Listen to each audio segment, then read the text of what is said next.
So I said Julius Randle is out. How will this affect the Knicks? Um, they were rolling. They are rolling. 12 and 2, 13 and 2 in the month of Today, January. today makes 13-2, right? 13 and 2 in the month of January. Um, I mean, right there in that third spot. So like, what? How is his injury? Him being out now, we know he's gonna be out only for weeks instead of months.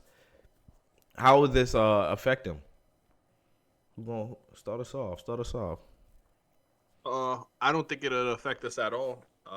We are a great all-around team. I know our bench hasn't been spectacular, but these are NBA players. They can put the ball in the hoop. This is how they got here in their respective, how would you say, roles. Everybody on this team has been that guy. You know, everybody around the league has been that guy. So they're able to put the ball in the hoop. They already play defense as a team, and I think without Julius touching the ball, I think the ball would be moved around a lot more. We'll see points coming from other guys doing other things. Like Hart almost had a triple double. Second best rebounding guard over Luka Doncic. Luka Doncic is 6'9". He's a power forward. Um, Who's the power forward? DiVincenzo, Luka Doncic. He's Luca's six a power seven. forward. He's 6'7". He's the first. He's Okay. listed as he's listed as a guard, Uh huh. and he's the best rebounding guard. If he was listed as something else, he'll be, not the best. But Yeah, Josh Hart Josh had Hart's a triple second double. best. He had a triple double tonight. He's amazing. DiVincenzo picking up on scoring. They would in the game currently they're playing the Jazz. They were doubling Brunson, and DiVincenzo had to get it going. So I don't think it'll affect us in a bad way. Chris? Yeah, I mean, I could agree. I mean, everybody. You have Josh Hart, plug-in player. You know he brings the tenacity defense. He plays hard. He rebounds. DiVincenzo's another dog. Like Henny just mentioned. You know, picking it up to help with the scoring with Brunson. I just feel like it just got to be done as a collective unit. You know, you don't have Randall to rely on. So you just have to have those other guys step up, and you know this will be a testament to their depth, their bench. Um, it would also help their bench get into some kind of rhythm going into the playoffs. Looking forward to that. So with Randall being out, it just opens up more opportunity for them to get better as they progress towards their playoff run. So I don't really think the Knicks are gonna miss a beat too much. You still have the acquisition of Obi. I know he's been out the last couple of games, but he should be back soon. Um, yeah, and I think the Knicks will just continue to roll. I mean, like to Henny's point too, I think the ball will continue to move and just continue to open up other opportunities. I beat you in so many ways, from the 3-point line, going to the basket, offensive rebounding. Um, yeah, so I just think the Knicks are going to continue to roll. I don't think they're going to miss much with Randall, but I think you do need Randall. I don't want to make it seem like they don't need him, Yeah. but I'm just saying as they're rolling towards the playoffs and these season games, I feel like I feel like they can continue their run, continue to be really really good. But in the playoffs, you're gonna need the gritty and the bully Randall when the games get slowed down. Mm-hmm. And that physicality, you're gonna need it on. So, I think this helps the Knicks a little bit. I mean, the Knicks are 11 and 17 now. Cool. What's the Jazz record? Do we know Jazz the Jazz? are Do you know the Jazz record? I don't know. Are they over? yeah, the Jazz are 24-25. Nah. Okay. So teams above 500, they're like 11 and 17. 11 wins, 17 losses. 19-0, 20-0 if you count the Jazz. I don't know.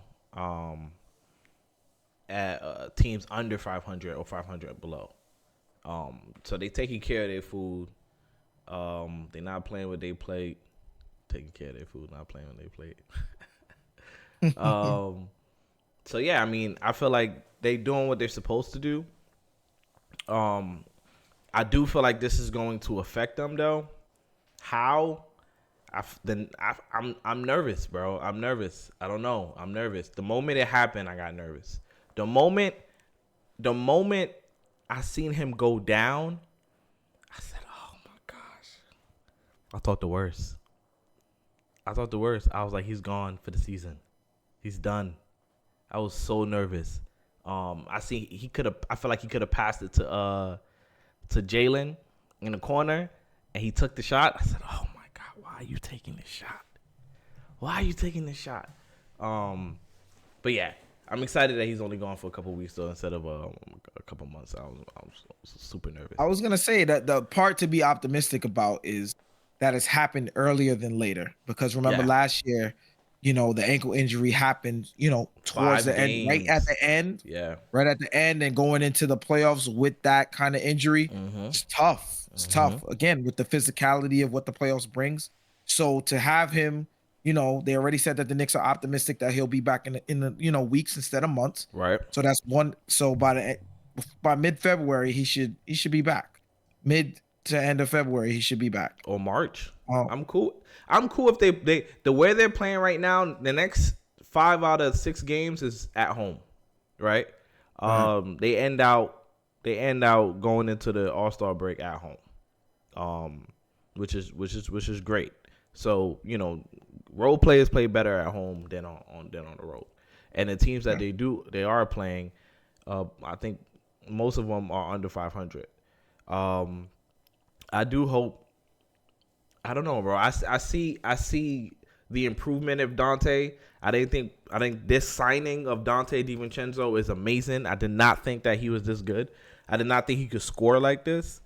I don't know. He feels like a low key star, like a low key like he has the ability. Henny, you muted Henny. Like he has the ability to put up these numbers consistently. Like right now, he's gonna have more opportunity with Randle being out. So yeah, I was gonna say he reminds me of Desmond Bane in that type of role here on the Knicks. Desmond Bane. Yeah, teetering star. I'm not saying he's a star. I'm more on the other side.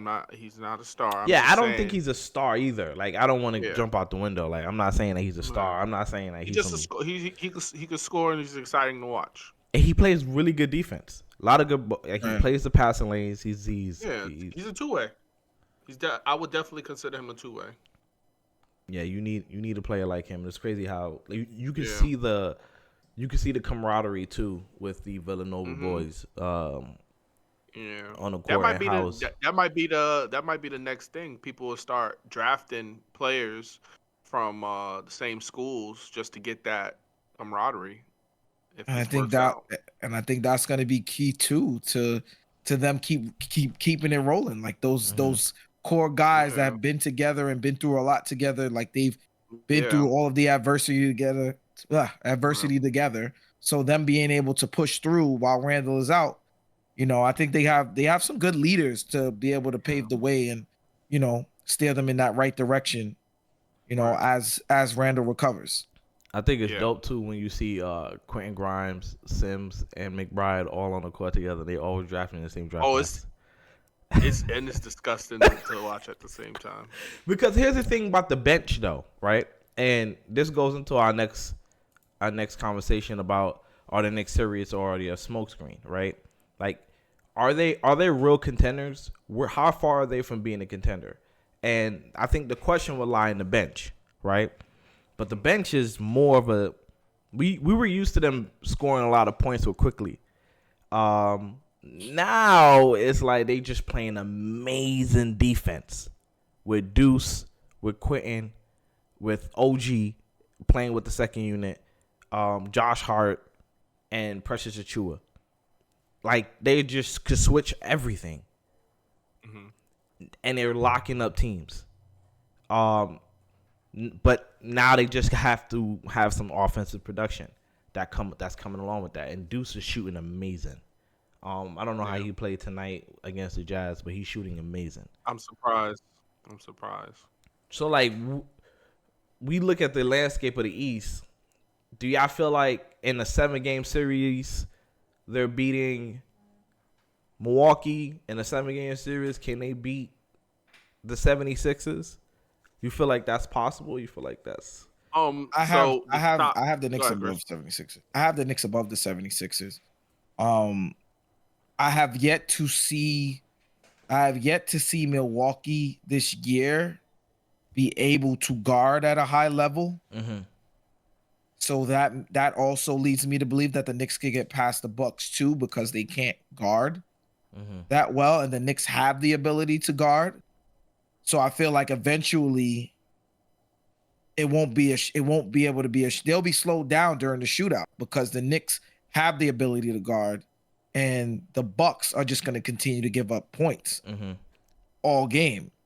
So playing against a defense that's not that good, and then playing against a defense that is that good, and two teams that can fill it up, I feel like the Knicks will eventually be able to edge them out. Wear them down throughout the course of a series. The only team that I would be worried about it with the Knicks right now is Boston. I think everybody should be worried about Boston. Yeah, Boston is the only team that I could see the Knicks having some trouble or possibly losing a series to. But I have in the rankings in the East right now, I have Boston 1, I have the Knicks 2, and I have Milwaukee 3. Sixers 4. Currently, right now, because the Sixers didn't finish their game yet, the Knicks are 3rd in the East.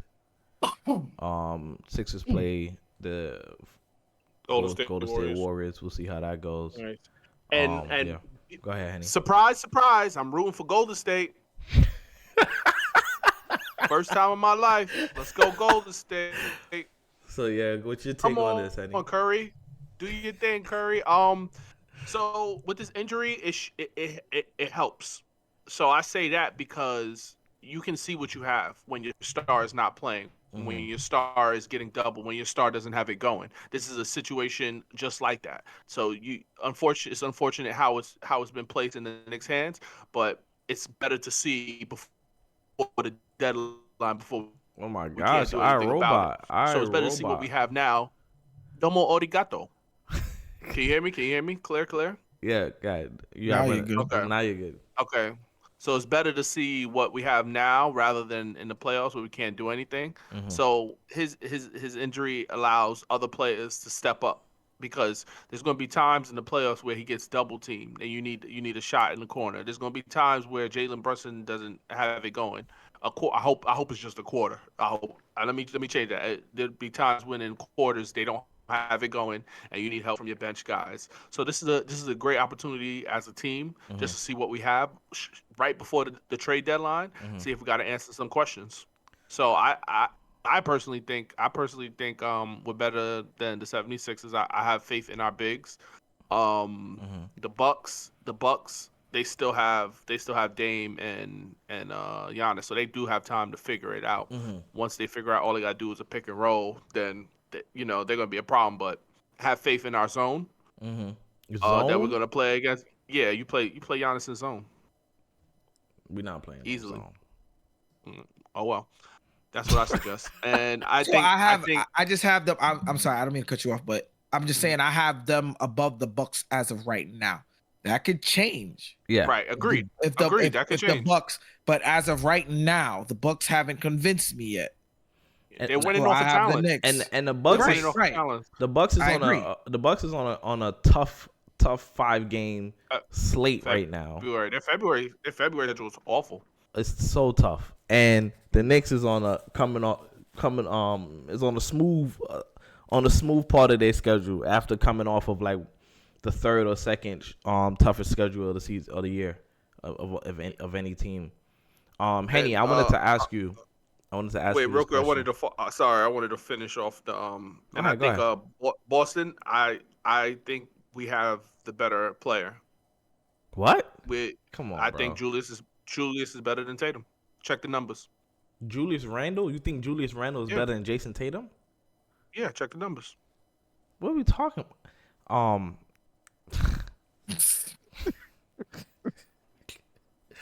Check the numbers. I can't. I can't even. I don't even know. I don't Sorry, know. bro. I can't. I'm not agree worried. with I'm not that. worried about Boston. We have the better player. All right. All right. Listen. Last year, people thought I was crazy when I said the Knicks was gonna beat the Cavs in 5. You was one of them. So now, new year.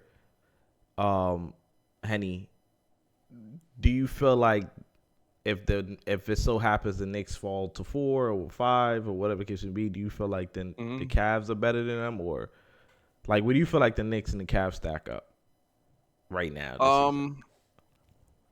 As a Knicks fan, I'll give it to the Knicks. But on paper, I think they're better on paper. But as a team, we're better. What? As a team, we're better. You feel like they're better on paper, but as a team, we're better in real life. Yeah, when you got to play the game, Yeah. you play the game, we have a better team. Yes, but if you look at names, We got the best we're player. better. Why you think what's his name? Stephen A. Smith keeps saying, "Oh, we got to get Donovan Mitchell Because he don't watch the games. It's a shiny object. It's a name. That's it." Yeah, it is a name, and he don't watch the Yeah, games. if I'm the Knicks, I want to run it back, cook them again. Like that, cook them again. Absolutely.